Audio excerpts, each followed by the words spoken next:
মাননীয় স্পিকার, অর্থনীতির পুনরুদ্ধার ও বিনিয়োগ প্রবাহ সচল রাখতে সরকারের মধ্যমেয়াদী কৌশলের অন্যতম প্রধান অগ্রাধিকার হচ্ছে ব্যাংক ও আর্থিক খাতে শৃঙ্খলা আনয়নের মাধ্যমে এই খাতের প্রতি আস্থা পুনঃপ্রতিষ্ঠা।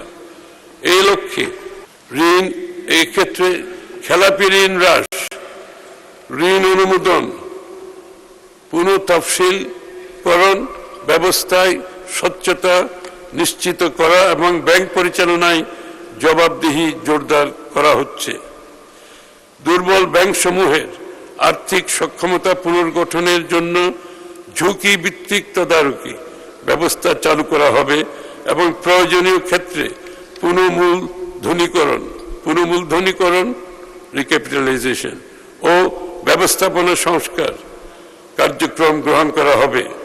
উল্লেখ্য, দুর্বল ব্যাংকসমূহের পুনর্মূলধনীকরণের জন্য চলতি বছরে সরকার প্রায় 40,000 কোটি টাকা ব্যয় করছে।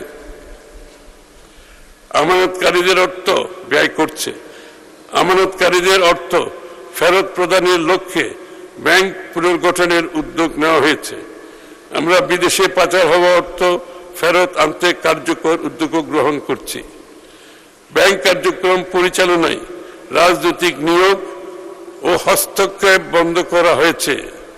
আবার পড়ছি, ব্যাংক কার্যক্রম পরিচালনায় রাজনৈতিক নিয়োগ ও হস্তক্ষেপ বন্ধ করা হয়েছে।